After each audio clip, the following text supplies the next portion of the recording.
Reading structural drawings is something that many students have difficulty with.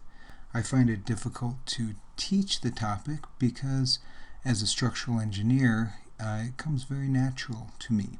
So this video will provide a little insight into how I, as a structural engineer, go through a set of drawings. What we're looking at here is the first page of a set of structural drawings for a cultural center on the campus of Northern Arizona University. And I'm going to walk through the way that I look at this set of drawings. The first page here, you can see, starts with general notes. It's very common for structural drawings. And the first thing I do is page through the drawings just to see how things are organized and look for things that help me understand how the building is put together. So I start at the very largest level. I'll see the second page here. We can see that it's a set of typical details. Typical details are kind of boilerplate. They're nothing special. They're just the way many of the parts of the building are put together in similar fashion to other buildings. We'll see later a lot of specific details that were created just for this job. Another set of typical details. Usually the next thing we see are plans. So I open this one up and I can see a floor plan. We can see down here this is a foundation plan. The plans tend to go in sequence from the bottom up.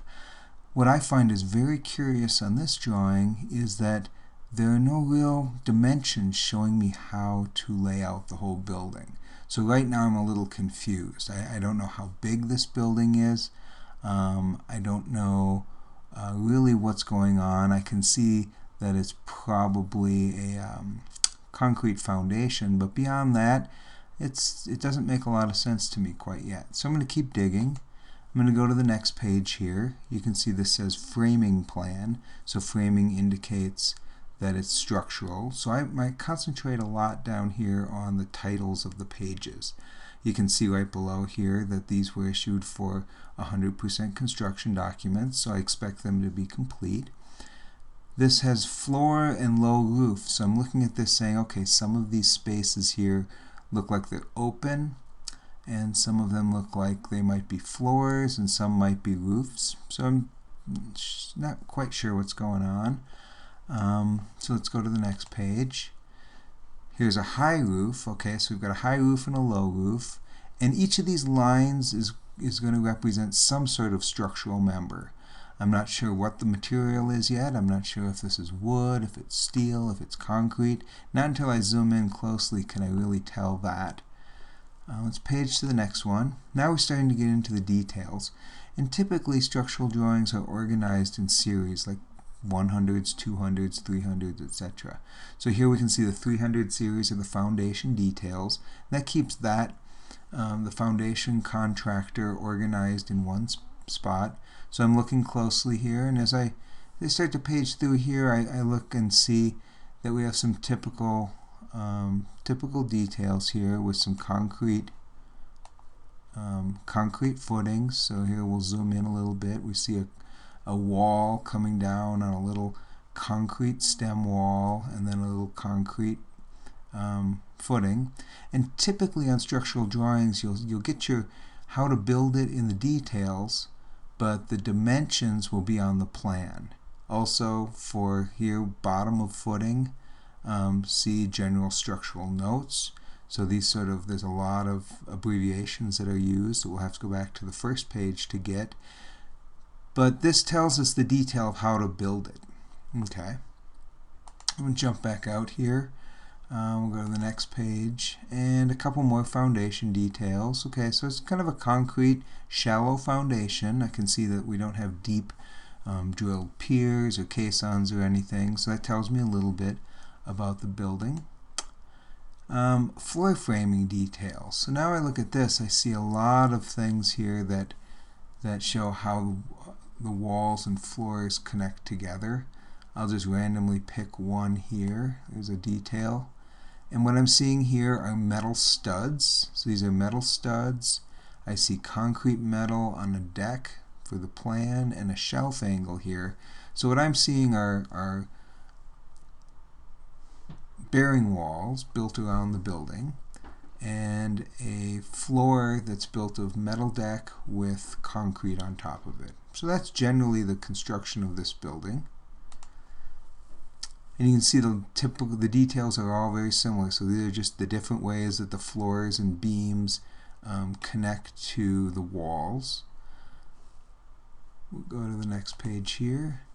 A couple more framing details. This looks like I got some ways that the stairs are connecting together.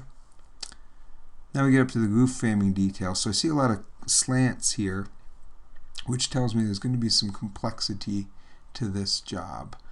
Just zoom into one here. Again, we have metal studs, bearing walls, and then we have joists. So I'm not sure quite what these joists are. I see plywood. I'm guessing that these are probably wood joists, and we can see a slope to it. So now I'm seeing this complexity of the building, that we have a sloped roof going on.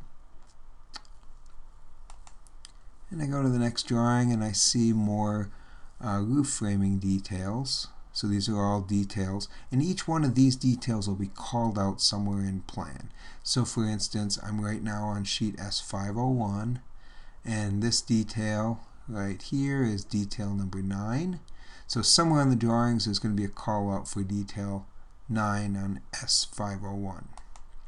The last one here, a few more roof framing details. So it looks like it's not too complicated. So the first thing I want to do is get a feel for what the building looks like. So I'm going to switch over to the architectural drawing. And as I page through the architectural drawings, we usually start at the bottom. So the first drawings typically have to do with the site plan. So here's a site plan. It shows how the building is going to be oriented relative, and it looks like some demolition, so what was existing here, and how this new building, kind of in this area, is oriented relative to different roads. Looks like some landscaping going on outside. Here I see a dimension plan. This is not very common to have a dimension plan, but because I believe of the all the circular elements to this building, it's important to have the dimensions here. So right now I'm seeing, okay, because the dimensions are all shown here on the architectural dimension plans, the structural engineer decided not to show them to make sure there was no confusion. That way there's only one source for dimensions. So this is where, unfortunately, the structural contractors, the foundation contractors, are going to have to come here to lay out their building. I see a few things here. I see all these dimensions. I see this point of beginning. So basically this is the reference point for the whole building. Everything's referenced to that point. The circles here, the circle in the middle, and these curved walls are identified by center points right here. So you can see this one right here, control point number 2. And so if we go over here, center point number 2, you can see that there's some dimensions given, and these dimensions are measured from that point of beginning. So to start the whole building, the contractor is going to have to figure out where this point is from the several drawings, and then everything is referenced off that. So now we know where everything is in this building. Here's the roof and mezzanine second floor dimension plan, and then we get into the architectural plans. So right now I can see, okay, this looks like we've got a gathering space, we've got some study rooms, and we have some offices around on the first floor. We go up to the mezzanine, and what I'm seeing in this X here shows an opening. This looks like line of roof, so there's a cutting through a roof here. These cut lines here indicate that we're slicing through it. That's probably the slope of our roof. And then over here it looks like we've got a stair going up, a little elevator shaft, and then these are the details I was talking about. So let's zoom right in here. So what we see here are some details. Now these are architectural details, but if we're looking for a blow up of the elevator, we have detail 2 on A500, and this little dashed line around the outside indicates that that's a blow up plan. These little details, and this symbol here shows elevations. So on A4.15, If we look at elevation number 4, it would be as if you were standing right here looking at that wall. Whereas if you were looking in this direction, you would see what you'd see in elevation number 5. So this gives me a feel for kind of how the building's laid out. I'm going to page to the next page here. This is where I see a roof plan, and what I'm seeing, if I zoom in here, are all these different slopes. So we can see that we have the roof sloping from an elevation of 26 to 23 to 22, and then this pops up. There's an elevator overrun here, so it pops up a little bit. So I see a valley. So I see a lot of complicated slopes here. So that's going to help me understand the structure by understanding the architecture. Let's see what else we can see from the architectural drawings here. If I jump to the elevations, we can see an elevation. So west elevation would be looking at the west side of the building. North elevation is looking at the north side of the building. So these are the directions that face west and north.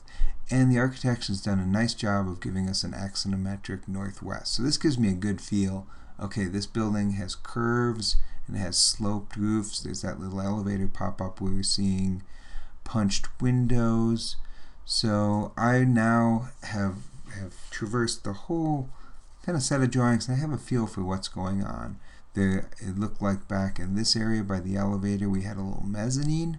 Otherwise, it's for the most part a single-story building, and that helps me understand the structure. So let's jump back to the structural drawings and take a little closer look. So I'm going to go back to the beginning, the general structural notes, and the general structural notes really give the detail about this type of building. There are specifications that will tell exactly how to build each part. However, the structural notes are different than most other trades where the specs take precedence. In structural drawings, typically it's the structural notes that take precedence over the specification. So let's jump in here, and by reading through the general notes, by skimming through them, we can get a good feel for a lot of the assumptions of this building and the materials. So let's just start off at the top here. I'm going to zoom into general. And first part is pretty much boilerplate. But as we move down, what we can see here is the building design criteria. So we know the building was done using the 2006 IBC.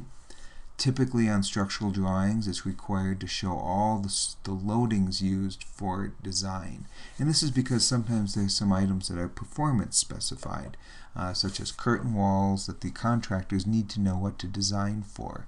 So this is all the information about the loads used in the building. Next thing we're going to go down to is see the soil bearing. So it should reference a soil investigation by who did it and the report number, and the minimum criteria for soil. So here it says that we have to put all the footings down 2'6" below adjacent finished floor or finished grade. So that keeps it below frost. Into engineered fill, there's the bearing capacity. So this tells me now if I'm going to build the footings, the shallowest I can go is 2.5 feet below grade. Materials and execution next. So we have concrete. We have concrete construction, and this tells me what the material properties should be for the concrete, aggregate size, etc. Most of this is pretty boilerplate, but this tells you where you notice that there's a difference. Unless otherwise noted, 4,000 psi concrete, but the fill on the metal deck is 3,000 psi. So that's good to know. Cast in place concrete gives us information about where the joint should be. Pretty standard. Reinforcing, this is standard. You really can't get any different types of steel. We'll go up to the next column. So a little bit more about the concrete and sandstone veneer notes. So I see, okay, there's going to be some structural sandstone. Looks like there's a fireplace going on. Then we have some structural steel. So we're mixing structural steel. We see ASTM designation. So this is the type of steel that's going to be used in the building. What to do about welding, what to do about bolting, minimum bolt sizes, adhesive anchors, headed studs, metal floor deck. So when they're buying the metal floor deck on the plans, it'll just say metal deck. Here it tells exactly how to install it. Structural steel framing. It says it's a non-self-supporting steel frame. That means the erector has to do some special things while erecting the building. Then we jump up here and we see cold form steel. So now we have a different type of steel. The other steel that we're looking is what they call rolled steel or red iron. Different terms are used. Cold form steel is basically sheet metal. It's metal studs and whatnot. So this particular building has a lot of metal studs and whatnot for the structural support. So you can see what materials are to be used, specifications for framing, and metal shear wall requirements. So there's shear walls made out of metal studs. Now I see the building has wood, so dimensional lumber, that's just 2x4s, 2x8s, etc. It has glue laminated beams, sheathing, which is basically plywood or OSB or something like that. Then we have shear walls on metal stud. We have plywood I-joists. Okay, so I see that those are like truss joists. So by going through the notes here, what I'm learning is the building is made up of a whole bunch of different materials. We've got wood, we've got metal studs, we've got concrete, and then we have structural steel. Let's jump up to the and we see here that this is still with the wood I-joists, and then the lag screws and connectors, and a little bit of information about shop drawings. So how the shop drawings, so this is information that the contractor will need to know about submitting shop drawings and preparing shop drawings. Special inspections that are required for this job. So there's the steel construction, the concrete construction, the plywood construction, and the soils. So there we have the general notes. And so by scanning through the general notes, I get a feel for what the materials are in the building, what the design parameters are, and what material specifications are needed for each one. The next thing I'm going to do is jump through the plans a little bit closer. So now I've already looked a little bit. I know that I'm going to have to go over to that architectural drawing to get my dimensions. But what I see here looks like we have some sort of bearing walls around the building, around the whole perimeter, sitting on concrete footings, and I'm seeing a lot of things here. Let's zoom into a corner and see what we can see. These little bubbles around things are revisions that were made with a little 1, so that ties it to something that was revised after the first issue of the drawing. Let's talk a little bit about lines on a foundation plan. When we have a dashed line, that indicates something that's beyond or hidden, like underneath the grade. So this line here is indicating these two lines are indicating the edge of the footing. You can see we have a square here, 3'6" square by 12" thick footing with 4 number 5 rebars each ways, typical of 3 places. Okay, so the engineer is getting a little lazy here. He pointed to one and says there's 3 of them. So I gotta go look somewhere else in the drawing.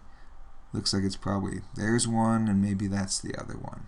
Okay, so I'm assuming that those are made up the same way. What else do I see here? I see WF2. Well, WF I'm thinking maybe is wall footing number 2. And so whenever we see a tag like this, usually indicates that the information is found in a schedule somewhere. So I'll have to go to a schedule to find out what WF2 means. Over here I have SW4 and it's pointing to the wall. So our thick lines here are things that we're cutting through. So what I'm seeing here is a thick line indicating the bearing walls. SW4 is probably a shear wall. And then these letters A, B, C, and D probably tell me something about the plan notes. Cutting over a little bit here. Here's one of these details. So I could go and let's look at this one right here. It's detail 1 on sheet S300. And it's cut right through here looking in this direction. So let's jump to that sheet and see what we can find. So here's sheet S300, and we need to find detail 1. So zoom into detail 1 here. And here's detail 1. And so what we see here is that wall footing. So from above, this was a dashed line, and this was a dashed line here because this one's under soil and this one's underneath the slab. We had 3 lines on the top. Let me jump back and show you those 3 lines. So right here we've got the 2 dashed lines and then the 3 lines. So and it's the same, I think we were looking at this detail. So we have the two lines widely spaced and 1 close by. So when we jump back to detail 1 on S300, what we're going to see is these 2 lines indicate the top of the wall, and that's a little bit of a ledge. Okay, like I said, when we were looking down, this was the outside line and these were the 2 top lines. So what we were looking down, we were cutting through the wall, and we were seeing this little bit of a ledge. The dashed line here indicates that it's the architectural exterior wall, and then here's the indication of the metal studs.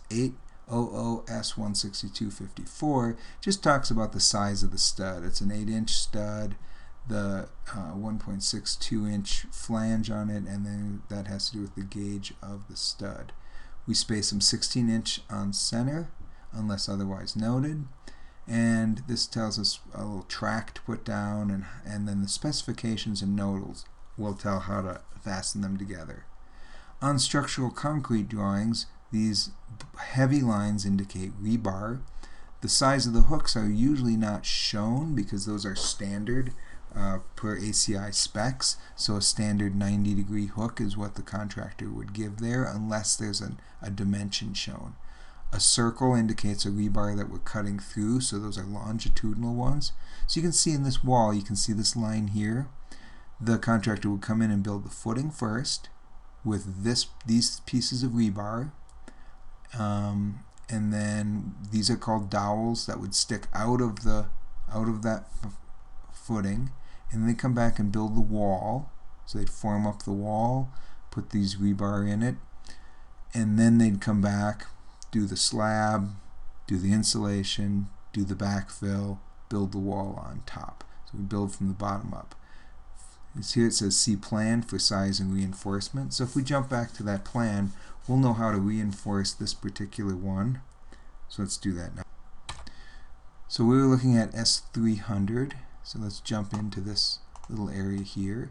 This tells me it's wall footing number 2 is running along here. So I'd have to find a schedule with wall footing number 2 on it. And what I see over here is the wall footing schedule. So let's jump over here. So wall footing 2, 2 feet wide, 12 inches thick. It has 2 number 5 bars continuous. Continuous means they put the bars in and they have to put lap splices, and again the distance in the lap splice will be told by the drawings, by the specifications. And then here it says typical unless noted otherwise. So if there's a footing that's not labeled on the drawing, the contractor knows use this one unless it's noted with one of these other indications.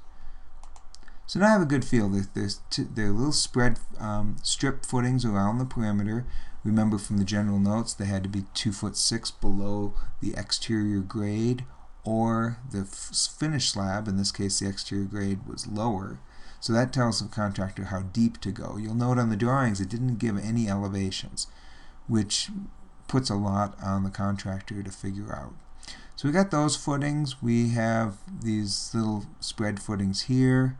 Let's zoom into the middle and see what's going on. So I see this. I see this one here is looks like a footing. Here it's called out, a 4-foot square by 12-inch thick footing with 4 number 5s, each way typical of 4 places. Okay, so there's 1 of them, there's 2 of them, there's 3 of them, there's 4 of them. Here's a detail cutting through one of them, again on detail 3 on S300. And these round things are steel pipes. Again, there's no dimensions shown here, which is actually curious. We typically would show the dimensions on a structural plan, but this architect and engineer decided to show all the dimensions elsewhere. So the contractor is going to have to do a lot of work to figure out where these go. It's a 6-inch diameter, extra strong pipe column with a 3/4 inch square base plate, 4 J-bolts typical of 4 places. So we got 4 steel columns going up here, holding up probably the roof. We could jump over to S300 again and see what that detail looks like. Let's go to that detail 3 on S300. And this is what we just saw in plan. Talked about the footing. So that was the one we saw, the 4 foot by 4 foot plan. It gave the reinforcement in the plan. Here's our anchor bolts. It's reiterating what it said in plan, but it gives us our embed distance now. A little bit of how to actually build it, some dry pack grout. Typically on structural columns, we put the footing down at least a foot. On this drawing, it doesn't quite show where to put it. So we'd have to go back to the plan to see the elevation. But we put the footings down lower so that we can bury the base plate below the slab. Then the slab comes right and nice and neat up to the column. You have the column here. Detail 4 looks down at the base plate, so it shows how to lay the anchor bolts out. So let's go look at detail 4. Presume it's down here a little bit. So there's detail 4 looking down. We have the pipe column. This is a weld symbol showing how to weld the pipe to the plate. Here's our 4 anchor bolts, 1.25 inches from the edge. So I think I have enough information to build that column. So let's jump back out to the plan. So as an engineer trying to figure out the building, I would be going through all this, and I'd just go through it on a careful basis just to try to figure things out. So let's jump up to the framing plan and see what we have. I'm looking here, and what I'm seeing, let's take a zoom into this corner. What I'm seeing here is symbols for beams. So this is W10 by 12, which is an indication of a steel beam. It's a W shape, 10 inches deep, that weighs 12 pounds per foot. These are all details on the sheet 400 on how to connect things together. This is a little symbol showing how to build the floor. So when we show steel, we typically don't show the concrete. So it's as if you're looking through the concrete and you see the steel beams. We can see which beams support which beams by the gaps. So for instance, the first thing they would build is the column. Then this 10 by 26 would come in. They'd build the exterior wall, and then the 10 by 12s would frame across. So the gaps indicate where the different beams end. Over here, it's an indication of what the metal deck looks like. So it's almost like we've peeled away all the deck from everywhere and left a little piece of deck just to indicate that the deck spans this direction, and then concrete will be poured on top. Here's a note. It's 2.5 inches of normal weight concrete with some welded wire mesh fabric over 1.5 inch type B 22 gauge deck. 2.5 plus 1.5 gives a total structural thickness of 4. So we'll be laying that in. And so all these details pretty much show how everything comes together. I can see that this is a stair that goes down. We've got details exactly how to connect all the pieces of the stairs together. So this is a little area. It's a concrete and steel framed little mezzanine. Let's pan around a little bit. Let's go over here. Now what I'm seeing here, tongue and grid plywood per structural notes on 11 7/8 TJIs. So TJIs, we'd have to go back to the notes, but a TJI is a plywood I-beam. So now we have wood construction over here. So you can see, again, it's kind of cut away, but I see AHU1 3,300 pounds. So this looks like it's supporting an air handling unit. Double joist. Just a little wood mezzanine. I walk around here. I see SL2. Well, I know that these are walls, so I'm thinking that's probably a steel lintel, and I'll find a schedule somewhere that talks about SL2s, and it should be titled steel lintels. Here we have 600S162 ceiling joists. So that tells me that these are metal studs by the designation. So we have a 14 by 22. We have some more ceiling joists over here. We have a little pipe column. 2-span continuous steel lintel rolled. Rolled means it's curved, so they actually bend the piece of steel around the radius. Again, around the radius. Go over here. Looks like we have some more metal stud joists. and tongue and groove over some 11, almost 12-inch TJIs. So this just looks like a little mezzanine plan here. So we got a bunch of different construction materials. We've got rolled structural steel with metal deck and concrete. We have wood TJIs or truss joists with plywood, and we have metal studs, and we have steel lintels. Okay, jump over here. We'll look at these floor framing notes. It's always good to read the notes. A lot of good information there. So if we look at this, this tells us kind of where to go to get some information. Down here, denotes steel header at openings. So L for lintel or header. So it just tells you what detail to go to. So a lot of times the general notes are going to cover very basic things that look like they're missing from the drawings. And we'll jump up to the roof here, and let's scan through the roof. And again, we're not going to figure out the whole drawing here, the whole building here, but we get a general feel for what's going on. So let's again start up in this corner here. These little arrow call outs tell us what the how to make connections, I'm guessing, and these are little details of how to make other connections. So I see 11 7/8 wood truss joists in this area being supported on a W21/50 steel beam. If we scan around here, we've got some roof area is plywood sheathing, and right here we have truss joists at 24-inch on center. Here we have a steel beam going across, is 21/50. C 3/4 inch means there's a 3/4 inch camber on the beam. It looks like this little symbol here looks like it stops, so it's a 21/44, runs over the column, and then there's a splice and another splice there, and then we have these 3/8 inch by 13.5 inch glue laminated beams going between here. So I'm looking at this, I know this is kind of a great room. I'm thinking, okay, architecturally they wanted to expose some wood on the underside. And we could go to the architect's drawings to confirm that. So if we remember what we saw from the three-dimensional drawing, so this is what the building looked like. We have these different structural roofs. We've got this roof that goes around that's sloping this way, and then we got this part that pops up that slopes this way. Looks like a little skylight and a little elevator shaft. And so by looking at that, I can see, okay, we've got all these different framing systems going on.